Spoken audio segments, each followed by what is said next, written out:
Ya, entonces, grabando. Estas fueron las dudas que... Profe, ¿Sí? disculpe, Dime. yo otra pregunta, ¿y el IPS Yamanaka para cuándo queda? ¿Después del 7? Ah, eso estamos muy complicados. No, por calendario estamos con un poquito complicados en evaluarlo porque va a ser para las últimas semanas del semestre. Entonces, si generamos una evaluación en esa semana, realmente van a estar muy, pero muy estresados. Entonces, la otra opción que Entonces, tenemos es que nosotros los profesores tengamos como una presentación, que nosotros le expongamos el paper y cómo se analiza, pero ahí lo estamos evaluando. Depende mucho cómo se vaya dando el semestre. Igual vamos a tratar de darle una ah, respuesta lo más pronto posible. o sea, lo más probable es que no se evalúe. Es más probable que no se evalúe, claramente. Ah, ya. Gracias, profe. Ok. Ya, estas fueron las dudas que pusieron en el foro. Es, por ejemplo, ¿cómo se pueden diagnosticar enfermedades de causa genética con la secuenciación de DNA? La gracia de la secuenciación de DNA, que como ustedes sabrán, que el genoma humano ya está totalmente secuenciado. Entonces hay secuencias sanas o secuencias controles. Entonces uno compara, por ejemplo, si una persona tiene cierta diferencia de secuencia, a qué mutación se puede asociar, a qué enfermedad se puede asociar. ¿Ya? Esa es una de las formas por qué la secuenciación sirve mucho para poder detectar algunas enfermedades, especialmente algunas enfermedades que son asintomáticas al principio. Tienen que pensar que esto de enfermedades genéticas a veces son por una pura mutación, pero generalmente son por una sumatoria de mutaciones que derivan en un fenotipo. Entonces hay predisposiciones genéticas que uno tiene para ciertas enfermedades. De ahí vienen también los marcadores como los SNPs, que también vamos a hablar después. ¿A qué se refiere con fragmentación del material genómico? Uno cuando extrae DNA tiene que hacerlo en ciertas condiciones para evitar la fragmentación del DNA. La fragmentación del DNA puede ser por mala manipulación, por algunas enzimas que no quedaron inactivadas, que van a empezar a degradar el DNA. Por eso se puede fragmentar el DNA.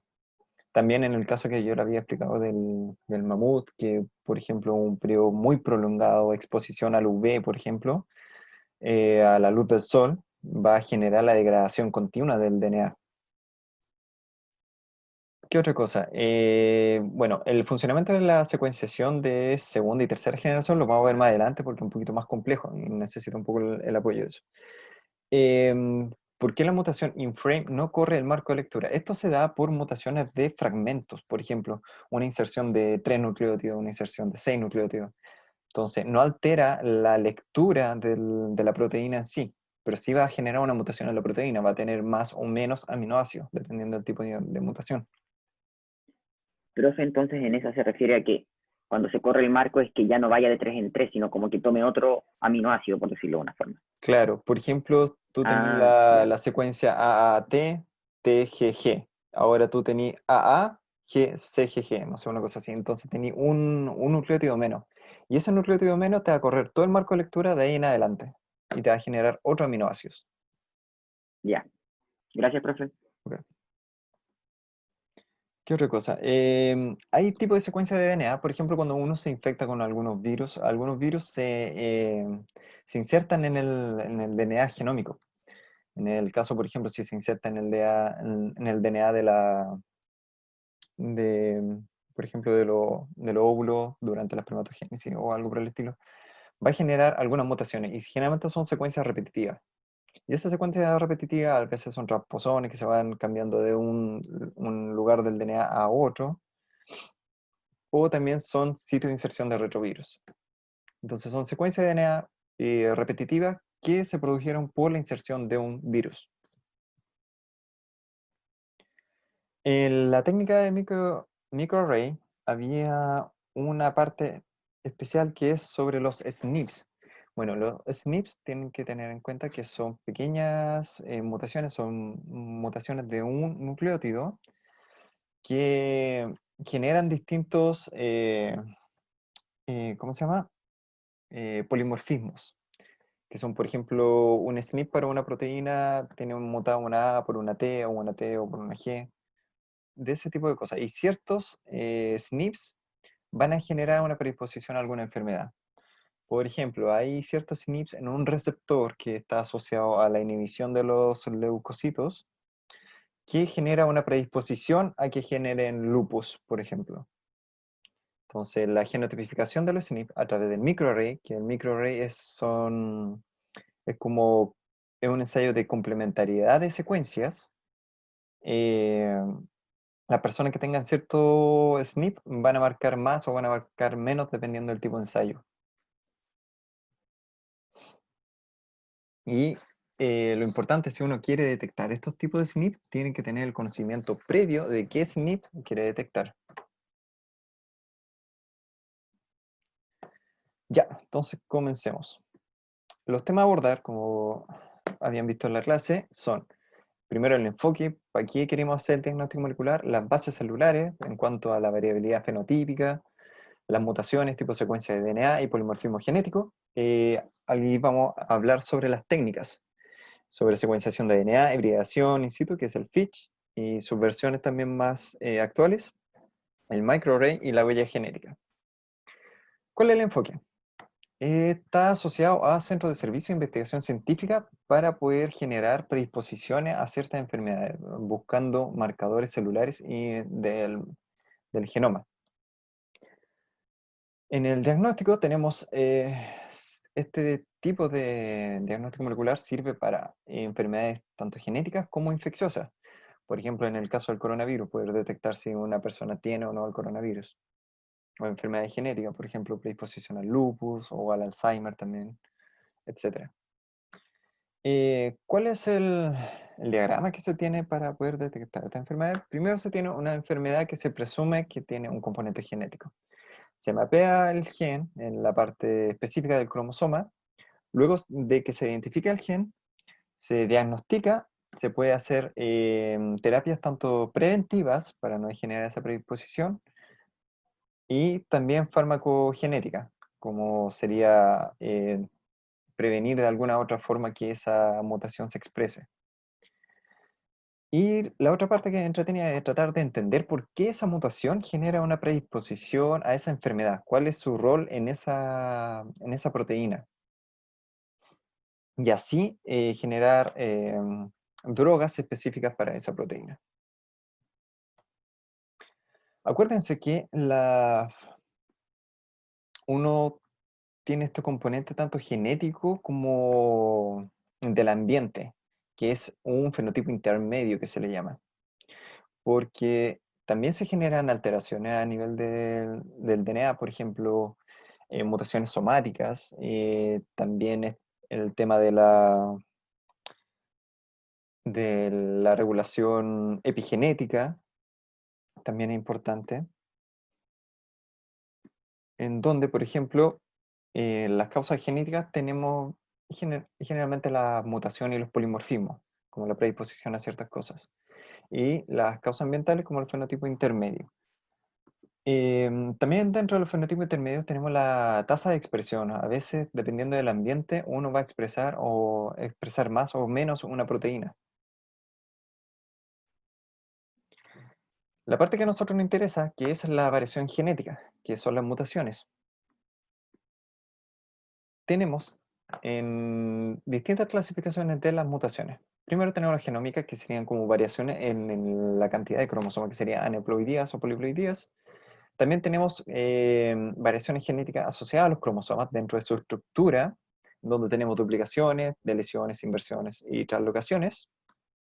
Y luego, yendo a lo más micro, tenemos variaciones genéticas de origen génico que afectan solamente un par de bases dentro de un gen. Dentro de estos tres tipos, la que tiene mayor frecuencia es la más pequeña, que son las génicas, en donde su expresión va a depender de dónde se genere la mutación. Por ejemplo, puede que haya una mutación en una zona que no transcribe, que es DNA estructural, que no tiene mayores funciones, entonces no se va a expresar esa mutación. Pero esa mutación en sí va a estar. En cambio, tenemos otro tipo de mutaciones donde, por ejemplo, se va a dar justo al medio de una secuencia de un gen y si va a alterar, por ejemplo, la secuencia de la proteína, su actividad, entonces eso se va a traducir en un fenotipo.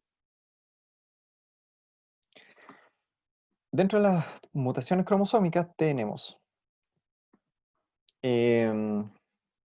trisomías, y aquí pueden ver el número de embarazos asociados a estas trisomías y la tasa de aborto. Si se dan cuenta, algunas mutaciones genéticas, su tasa de aborto es muy alto.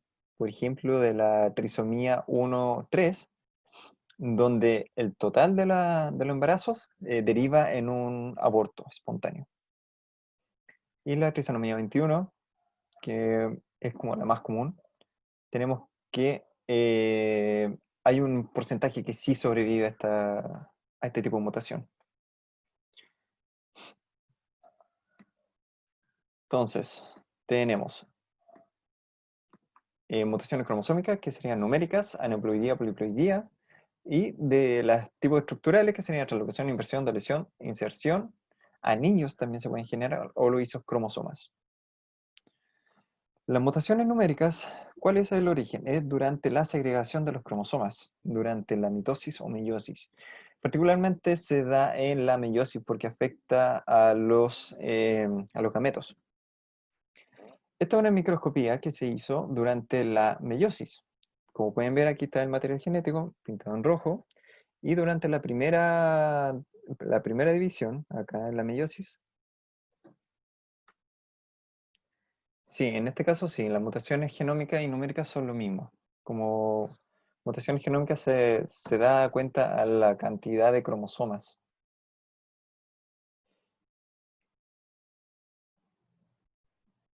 Entonces, la mitosis lo que se genera es la división del material genético de sus cromosomas en las dos células hijas de forma equitativa. Y acá, en la meiosis, tenemos la primera división y se genera un cuerpo, que después se degrada. Luego, en la segunda meiosis, también se vuelven a dividir y se genera otro cuerpo, que también se va a degradar. Entonces, durante este tipo de divisiones, algunos cromosomas van a fallar en dividirse de forma correcta, y es lo que se ve acá, donde no hay una separación de los cromosomas, de las cromáticas.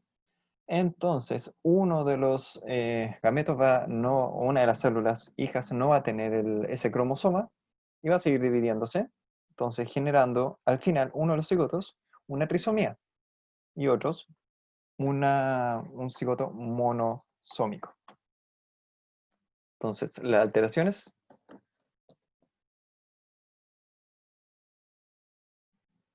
así es.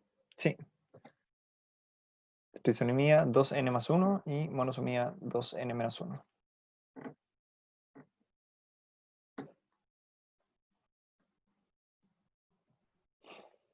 Entonces tengan claro la base celular de dónde se generan estas alteraciones, ¿ya? Y aquí, en cuanto a las bases celulares, pueden ser, por ejemplo, problemas en el cinetocoro, como en la interacción entre los microtúbulos y el DNA, entonces por eso no se genera la separación, etc. Puede haber muchas variaciones.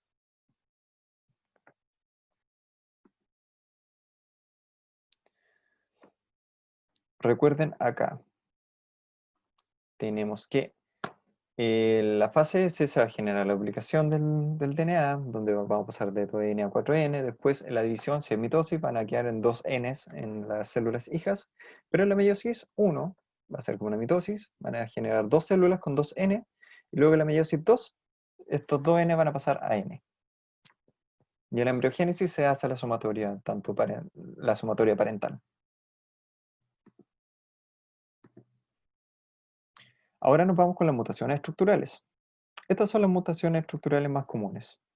Tenemos duplicación, donde tenemos acá este segmento que se duplica y se pone acá en la zona extrema del cromosoma. Tenemos la inversión, o sea, duplicación invertida, que es lo mismo, pero los loci cambian. Los loci se le llaman a estas estructuras que están acá en rojo, que son como zonas específicas de los cromosomas, donde están ciertos genes. Luego tenemos la inversión, que es el cambio de orden. Por ejemplo, si esto tenía el loci A, B, C, ahora pasa a C, B.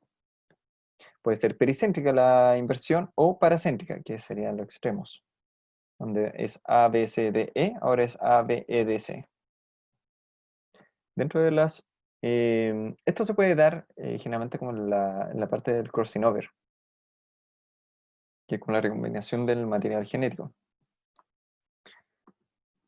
Duplicaciones, tenemos inversiones, inserciones, y aquí tenemos las otras. La inserción, por ejemplo, de un cromosoma número 1 y el cromosoma número 2 tienen ciertas secuencias similares y se asocian y generan como esta inserción.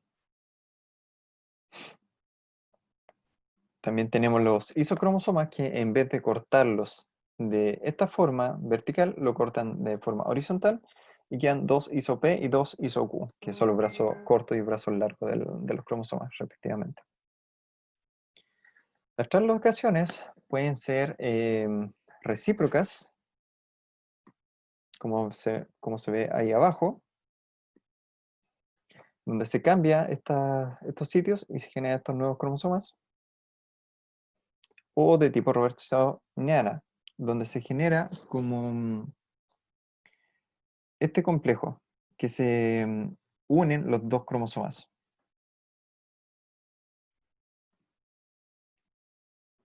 Profe, ¿Sí? ¿cuáles serían los anillos en las mutaciones estructurales? Los anillos. Bueno, los anillos se generan cuando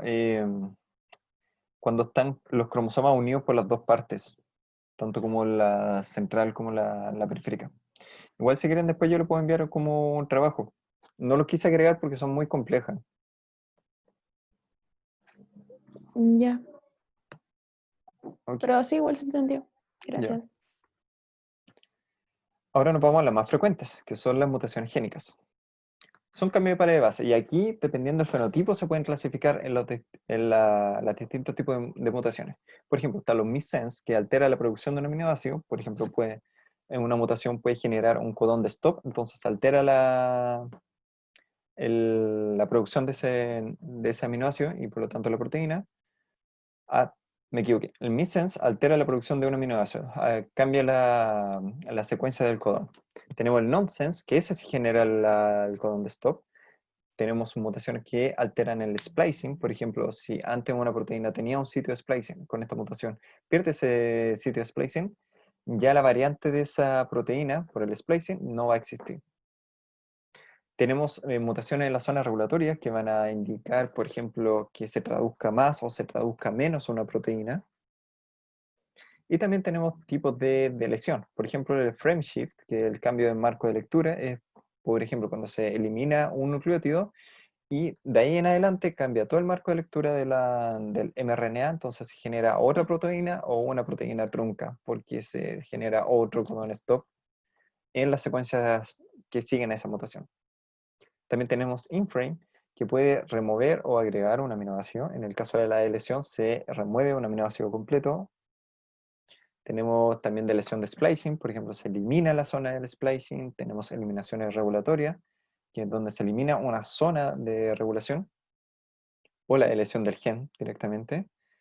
Em, Tenemos las microdeleciones o síndrome de la microdeleción de los genes contiguos, donde se pierden varios genes por esa lesión. Y tenemos inserciones, que ya sería como agregar. También pueden ser del tipo de frame shift, que es donde se altera el marco de lectura. Inframe, donde se adiciona un aminoácido. También mutaciones regulatorias o el splicing también. Y la inversión es que sería como dar vuelta al gen, o zonas del gen también. Este es un dibujo donde se representa como este tipo de mutaciones, donde tenemos tipo de sustitución, donde puede generar un missense o un nonsense. Tenemos inserciones, tenemos deleciones también, o la misma inversión. Y aquí, como pueden ver, cuando esto ya se traduce a aminoácidos, genera alteraciones en la secuencia aminoácidica y también en la generación de la proteína. Aquí yo les puse una tabla con los distintos fenotipos que podría generar una mutación. Por ejemplo, puede alterar la función génica, que sería como pérdida de función, eh, hipomórfico, que se reduce su función normal, etc. Entonces, como resumen de esta parte, tenemos El fenotipo es una suma entre el ambiente y los factores genéticos. Y en los factores genéticos tenemos, por ejemplo, la estructura del genoma. El genoma, como pueden ver acá en esta tabla, consta de, en el caso del humano, 21 cromosomas más el sexual, y dependiendo de y van variando en su tamaño. Como pueden ver, el 1 y el 2 son gigantescos. Y eso es consecutivo con el número de genes también, que hay acá. Y esta es cómo se estructura un cromosoma. Acuérdense que yo le había comentado sobre los locis, que son estas bandas que se ven. Son distintas estructuras o mapeos del cromosoma donde pueden identificar cierta presencia o ciertos dominios de algunos genes. Entonces tenemos el loci marker, luego tenemos esta división de nuevo a otra escala, donde están los genes, y después de los genes vemos la secuencia lineal.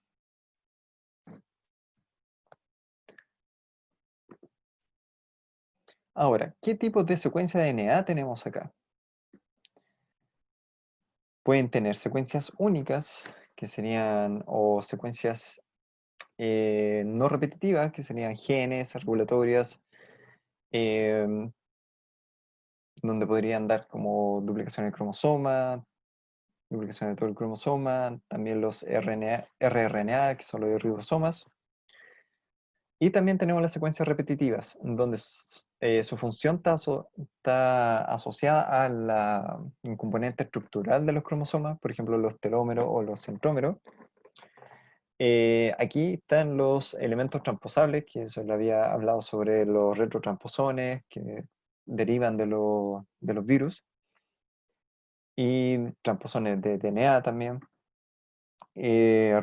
Repeticiones que están en tándem, donde podemos encontrar secuencias en blocks en los cromosomas, también repetidos subteloméricos y los microsatélites.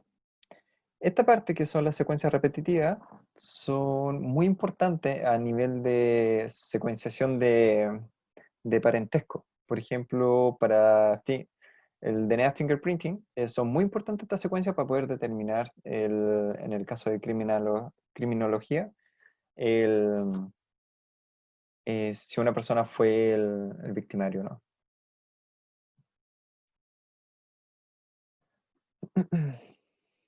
Entonces, como resumen, tenemos secuencias únicas, que son los genes que presentan intrones, exones, y también secuencias regulatorias. Tenemos DNA moderadamente repetitivo, de 100 a 100.000 copias, que son los lines y los signs. Tenemos los retrovirus, también los transposones. Y DNA altamente repetitivo, que serían los satélites, donde tenemos los VNTR y los STR. Y particularmente los STR son importantes para poder determinar parentesco entre personas. Ahora, el polimorfismo. El polimorfismo son distintas versiones de un gen. Aquí es cuando le hablaba sobre ciertas versiones de un gen para la predisposición del lupus. Estos polimorfismos son importantes en su aplicación médica porque generan, como que ayudan a identificar si una persona tiene predisposiciones a ciertas enfermedades. Entonces, pueden servir para poder generar una terapia preventiva o una terapia más específica dependiendo de su genotipo. El polimorfismo también da cuenta de la variación entre individuos, que es el 0,1% aprox. Aquí tenemos uno particular, que son los SNPs, que le había contado que son polimorfismos de un puro nucleótido, que también son importantes. Ya, ahora pasamos a la parte de técnicas, donde tenemos la secuenciación del DNA. Tiene un alto valor de diagnóstico para enfermedad a causa de genética, porque permite la secuenciación completa del genoma. Y al tener la secuencia completa del genoma, uno puede hacer un análisis contra secuencias molde o secuencias. En el DNA genómico no se cuentan las secuencias mitocondriales, ya que las secuencias mitocondriales en sí tienen una herencia propia. Por ejemplo, no sé si han escuchado que las mitocondrias generalmente se heredan de la madre. Entonces, esa es la línea de, de herencia. Y también tienen su propia maquinaria de reproducción. Pero sí, también hay secuencias mitocondriales que son, o sea, mutaciones mitocondriales que son importantes para el diagnóstico de ciertas enfermedades.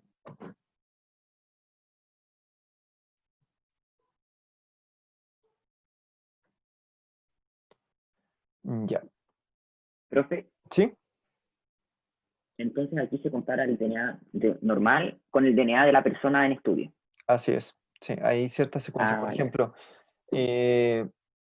la enfermedad de la piel de cristal, ahí, si no me equivoco, hay un problema con una de las proteínas de la matriz extracelular para eso. Entonces, se presume que uno de los dos padres es portador de esta enfermedad. Entonces, para poder hacerle un screening, se le se saca un poco de DNA fetal, puede ser del cordón umbilical, donde también se pueden encontrar células del feto, y ahí se genera la secuenciación y se compara a ver si tiene esta predisposición o no a generar esta enfermedad de piel de cristal, Ah, ya. viendo Gracias, profe. viendo la mutación.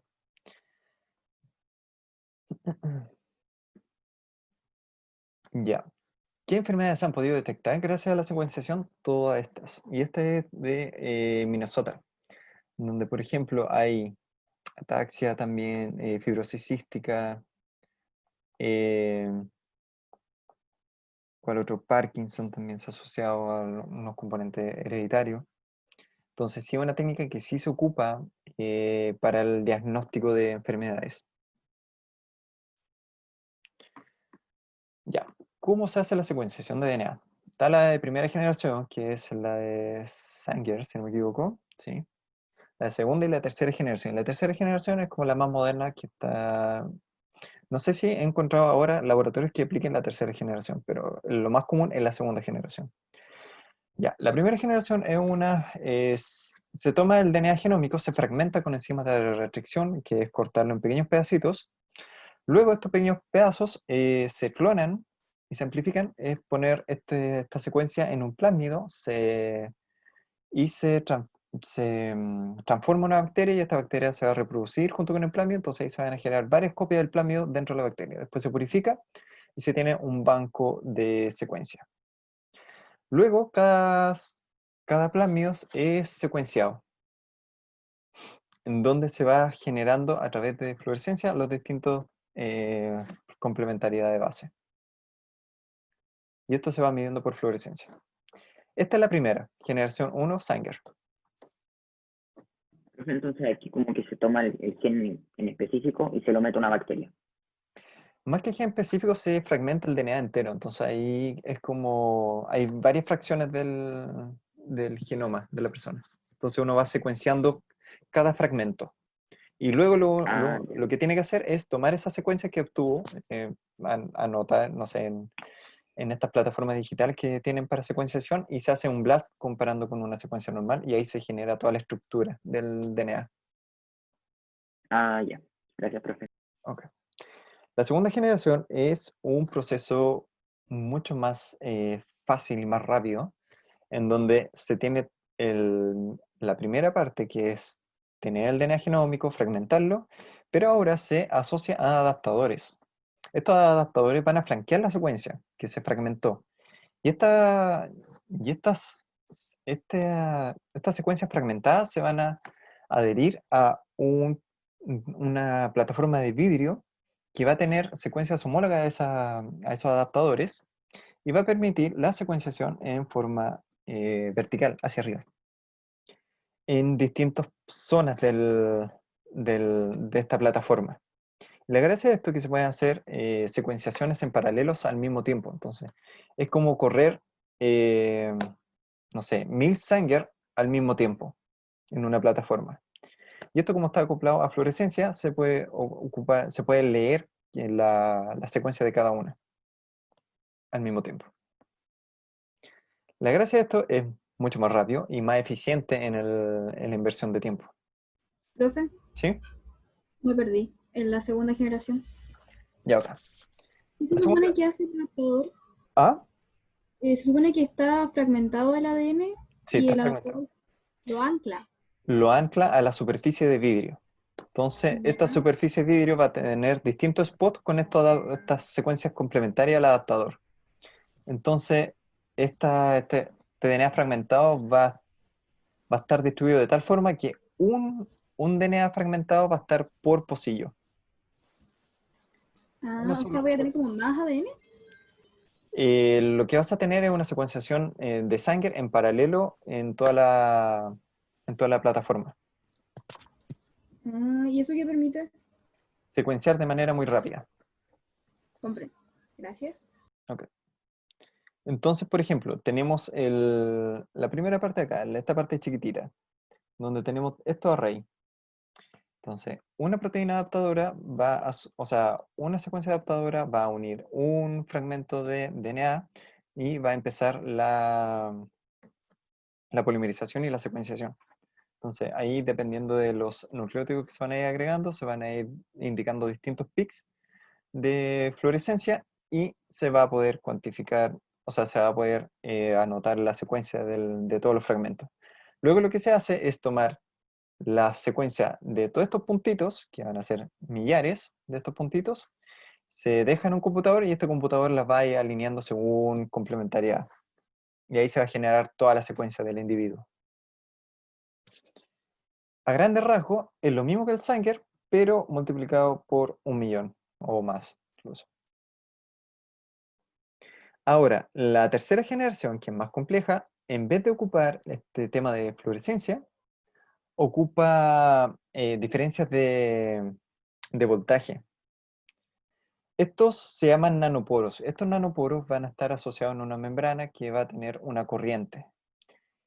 La gracia de ocupar este tipo de nanoporos es que durante la secuenciación estos nucleótidos van a ir pasando por el nanoporo y los distintos nucleótidos van a tener distintos tamaños. Y al tener distintos tamaños, se van a generar distintas alteraciones en la conductividad, en el paso de la corriente. Entonces van a generar distintas resistencias. Y al generar distintas resistencias, cada nucleótido tiene su resistencia particular. Entonces ahí permite, por ejemplo, si una baja, o sea, si el voltaje está acá, es porque es una citosina, o si el voltaje bajó más, es porque es una timina, o guanina, adenina, arriba.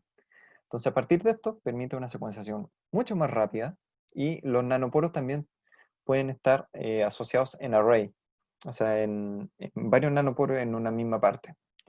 Y eso también va a permitir una secuenciación masiva del DNA. El problema de esto es que la variación experimental es muy alta. Entonces lo que se hace generalmente es correr 2 veces el mismo experimento con la secuencia complementaria. No sé si queda un poco más claro lo de la tercera generación. ¿Se la podría explicar de nuevo, por favor? Ya, ok. La tercera generación lo que ocupa son diferencias de voltaje. Cada nucleótido tiene un voltaje asociado porque va a pasar por el poro. Entonces, al pasar por este nanoporo, este poro, dependiendo del tamaño del nucleótido, se va a abrir o se va a cerrar más, y eso va a generar variaciones de voltaje. Entonces, al generar estas variaciones de voltaje, y mediante la cadena se va a ir sintetizando, va a generar este perfil de secuenciación en el tiempo. Ah, ya, ahora entendí. Gracias, profe. Ok. Ya, ahora nos pasamos al Fitch. Esto es lo que ya habían visto en el seminario, que son distintos marcadores asociados a fluoróforos. Y estos marcadores van a estar asociados a ciertas regiones del el cromosoma. La gracia de esto es que permite ver translocaciones, microdeleciones o duplicaciones o reordenamientos subteloméricos del DNA. Y esto es importante, por ejemplo, para ciertas leucemias, por ejemplo, cuando se asocia la proteína, o sea, la secuencia de la BL1 con el BCR. Y eso genera una hiperactividad de esta quinasa, de la BL. Entonces, esta hiperactividad de esta quinasa BL va a generar un linfoma. Entonces, por eso es importante ver cómo están distribuidos estos marcadores en los cromosomas para ver si hay algún tipo de mutaciones estructurales eh, o sea, estructurales de los cromosomas. Generalmente se ocupa para hematología o tumores sólidos, para poder caracterizar cuáles son las mutaciones asociadas en el caso de los tumores. También se ha ocupado para detectar la malaria. Hay una versión mejorada del Fitch, que es el Sky, donde ahora, en vez de tener uno o dos marcadores, se marca los cromosomas completos, que es tener la misma tecnología del Fitch, pero ahora con un microscopio que permite identificar distintos colores de fluorescencia. Entonces, a partir de esto, uno puede tener este tipo de imágenes, donde están todos los cromosomas con distintos colores. Y aquí se pueden ver a nivel global todos los rearreglos de los cromosomas, en cuanto a estructurales, duplicaciones, inversiones, translocaciones. El problema de esto, al igual que el Fitch, que no puede diferenciar cambios estructurales como dentro del cromosoma mismo, por ejemplo, deleción, inversiones, duplicaciones, en el mismo cromosoma, solamente entre cromosomas. Ahora, el microarray es otra técnica que se ocupa mucho, especialmente para la expresión génica, la cual consta de una secuencia base, una secuencia normal o control, y una secuencia alterada, que puede ser un tejido tumoral o cancerígeno. Se marcan ambas secuencias, por ejemplo, esta se va a marcar con azul y esta se va a marcar con rojo, con un fluoróforo rojo. ¿Qué quiere decir? Que toda la secuencia de este DNA que proviene de un tejido canceroso van a estar marcados con un fluoróforo rojo. Y todo lo del control van a estar marcados con un fluoróforo azul. Entonces esto es como una combinación de colores. Lo que se hace es tener esta placa, y esta placa va a tener en cada pocillo una secuencia de ciertos genes que uno quiere identificar. Por ejemplo, en el caso de los SNPs, se pueden tener cada pocillo un tipo de SNP de una secuencia de un gen. Entonces eso puedes medir más de 100 tipos de SNPs al mismo tiempo. Y dependiendo del rango de color, uno puede identificar si el tumor tiene más de este tipo de mutaciones o menos de este tipo de mutaciones, dependiendo de la combinación de estos dos colores.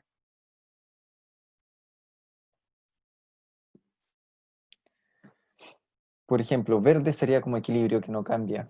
Azul significa que está disminuido la expresión en el tumor. Y rojo significa que está aumentada la expresión en el tumor mismo. Lo que se hace esto es una hibridación. Entonces, la placa, como le había comentado, tiene secuencias, ciertas secuencias que uno determina, por ejemplo, para medir la expresión de algunas proteínas asociadas a tumores. Gráficamente lo que pasa es esto. En la superficie, tenemos superficie A y superficie B, son dos secuencias distintas, donde tienen secuencias lineales que van a estar listas para poder hibridarse con la secuencia problema o la secuencia en solución. Y acá tenemos, por ejemplo, 4 copias del gen A y una copia del gen B en la solución. Por ejemplo, imagínense que es del tejido normal. Lo que hace esto es que estas secuencias se van a asociar a la placa por complementariedad de bases, y eso se va a ver traducido en la intensidad de fluorescencia. Por ejemplo, estos 4 copias del gen A van a estar acá, 4 asociados en el positivo A, y eso va a dar una intensidad del verde más fuerte que el de B, que es solamente una complementariedad, que es una copia del gen B. Y esto se aplica a la comparación de ambos tejidos. No sé si ¿Profe? tienen duda. ¿Sí? Sí, tengo una duda sobre el Sky. ¿Ya? Se supone de que no puede identificar cambios estructurales en el Sí. mismo cromosoma, ¿cierto? Claro. Y el Fitch, El Fitch, sí, porque tú marcas losis específicos. Por ejemplo, acá en el 17, marcas el 17, esta zona con azul y esta zona con el naranjo. No sé. Entonces, si hay por ejemplo, un cambio de una duplicación, una inserción, por ejemplo, se elimina alguna de estas dos secuencias, se puede detectar por el Fitch. pero no se puede ver, no se puede diferenciar como en la totalidad, como si puede el Sky. Claro. Ah, ya, comprendo. Gracias. Ok. Ya.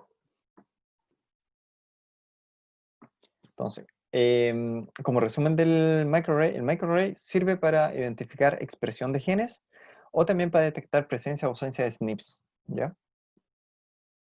Ahora, el fingerprinting es una técnica bastante antigua que se ocupaba para poder identificar semejanza entre individuos. Lo que se hace es, por ejemplo, tomar este tejido donde tiene resto de fluido de alguna persona, se degrada la célula para que libere su contenido de DNA, este DNA se fragmenta después con enzimas de restricción específicas y se corre en un gel de electroforesis. La gracia de disgregarlo con enzimas de restricción específicas es que generan un patrón de bandeo particular. Por ejemplo, acá en este gráfico de acá, tienen que ver que estas son distintas personas. Persona A, B, A, B, A, B. Entonces aquí se puede ver dónde coincide el DNA del sospechoso, en este caso. Donde dependiendo de por ejemplo, se tiene a la persona, se le saca sangre y se identifica con estos mismos patrones, a ver si tiene los mismos patrones que la muestra problema. Y a partir de similitud, se puede identificar parentesco. En realidad lo que se hace es esto. Para analizar esto es bastante complejo y lleva mucho tiempo, ya que distintas variaciones en tamaño podría radicar de que una persona se parezca o no. ¿Qué es lo que se hace hoy en día? En vez de ocupar esta enzima de restricción, es ocupar PCR. Ya que se hace PCR a las secuencias cortas, repetidas, que son los STR, que hablamos al principio. Y la gracia de esto es que hay bases con datos forenses de los distintos STR de todas las personas que han sido inculpadas por algún crimen. Entonces, a partir de eso se pueden generar, por ejemplo, si se tiene sospecha de una persona o sea, vieron una escena de un crimen, tienen muestras de fluidos, se manda a hacer un PCR sobre este STR y se puede contrastar con la base de datos para identificar similitud con alguna persona que ya ha sido criminalizada por algún acto. La gracia de los PCR a los STR es que los STR van a tener distintos tamaños. Entonces, y los STR van a estar divididos en distintos tipos de STR. Entonces, por ejemplo, se puede hacer 3 PCR a 3 zonas distintas de STR y esos van a estar determinados con distinto tamaño. Entonces, es muy poco probable que una persona tenga esos 3 STR igual a otra persona.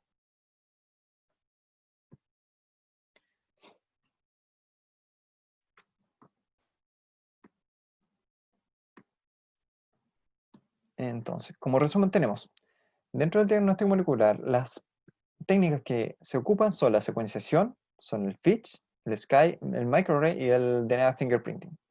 Acuérdense que la secuenciación es como la secuenciación completa del genoma, entonces es una herramienta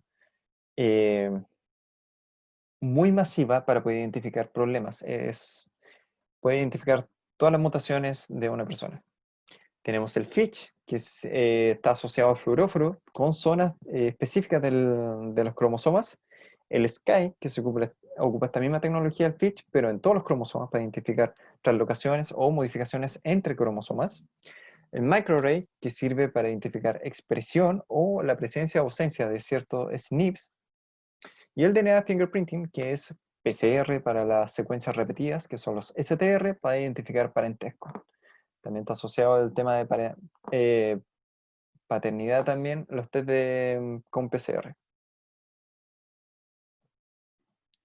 Ya, ¿quién hizo estos cuestionarios? Primero, ¿cuál es la diferencia entre la técnica FISH y SCAI? Puede ser que FISH permite más aberraciones y SCAI solamente translocaciones, ya que marca el cromosoma completo. Sí y no. FISH es bastante específico para cierta secuencia entre los cromosomas. O sea, entre cromosomas o dentro del mismo cromosoma. El SCAI la ventaja que tiene es que mide todos los cromosomas a la vez. Pero también una desventaja es que no puede identificar dentro del cromosoma. O sea, Entonces, FISH es más específico. más específico y el SCAI es más completo. Ya, la segunda. ¿Qué técnicas sirven para identificar los SNPs? Microarray. Microarray, ya, ¿y cuál otra más podría servir?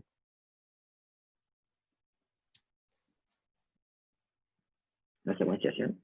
Sí, la secuenciación. Al secuenciar todo el genoma, también uno puede identificar los SNPs.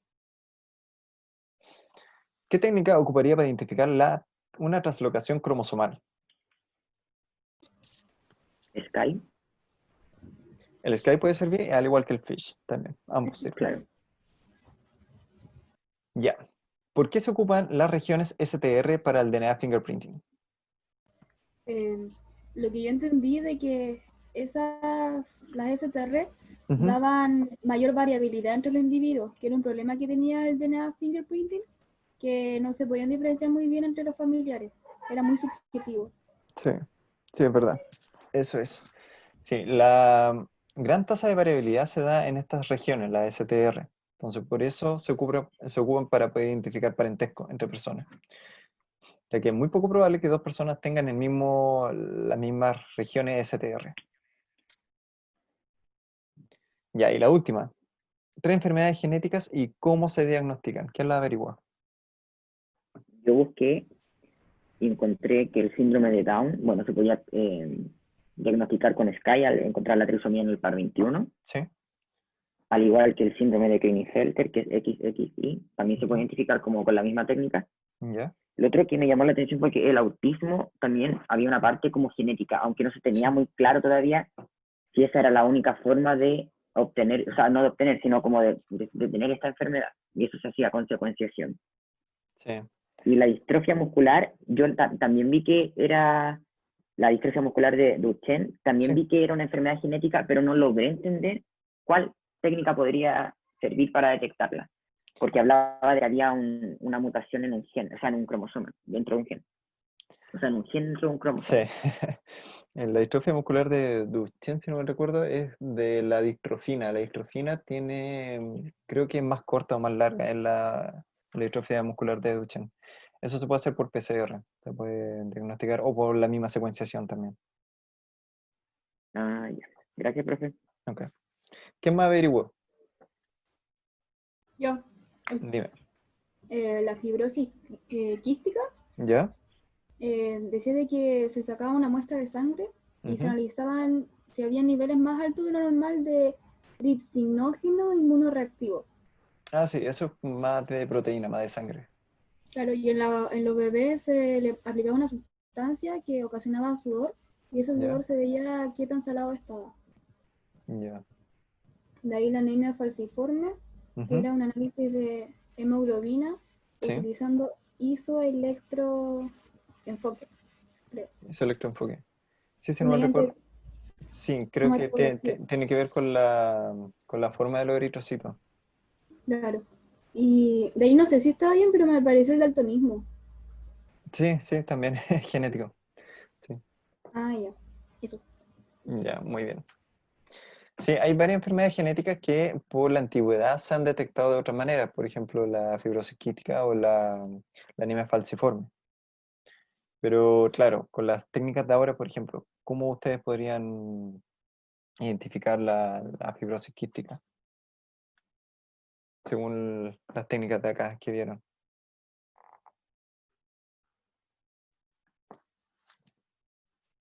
Yo creo que a nivel general como que la secuenciación es la técnica que permite identificar todo, ¿no? Sí, sí. Sí, en realidad sí. La secuenciación puede hacer de todo. El único problema es que es muy caro. Ah, claro. Acá me preguntan sobre las mutaciones numéricas se pueden detectar por Fitch. Cuando están condensados los cromosomas, sí, ahí se podría identificar por Fitch. Mutaciones numéricas, estamos hablando, por ejemplo, trisonomía 21, sí, se puede detectar por Fitch o por Sky también.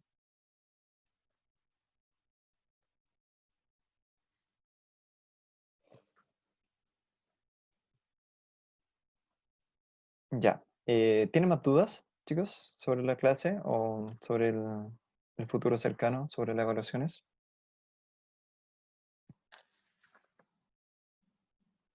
Profe, una pregunta. Sí. ¿Usted va a decirlo como el review que le toca a los siguientes grupos o no? ¿O lo vemos Sí, nosotros? sí, no, yo lo voy a subir ahora, en un rato más. Ah, ya. Ahí para que estén atentos al Moodle. Dice, Ya, profe, muchas gracias.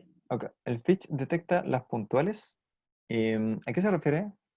El que tiene como nombre occipital.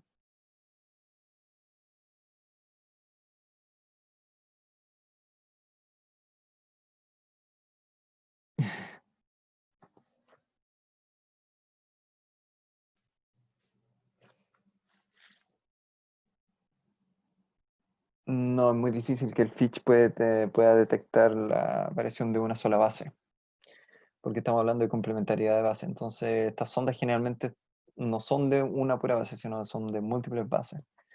Entonces, es muy difícil que te detecte una mutación. Para poder hacer eso, identificar una mutación puntual, uno tiene que hacer secuenciación o identificar por PCR también puede servir para identificar mutaciones puntuales. De hecho, hay SNPs que se pueden detectar por PCR o la misma técnica del microarray.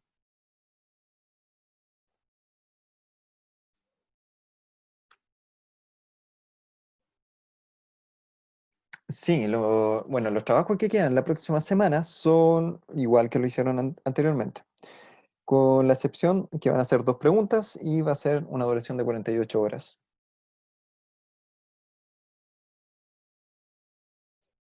Pero van a estar moderados, no van a ser muy difíciles. Profe, y entonces ¿Sí? habría que hacer como 2 informes distintos, uno por pregunta o No, un informe son para las ambas dos. preguntas. Sí, un informe para ambas preguntas.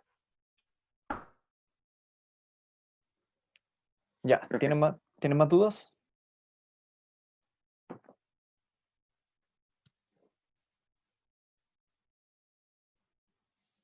Ya, lo dejamos hasta aquí, chicos.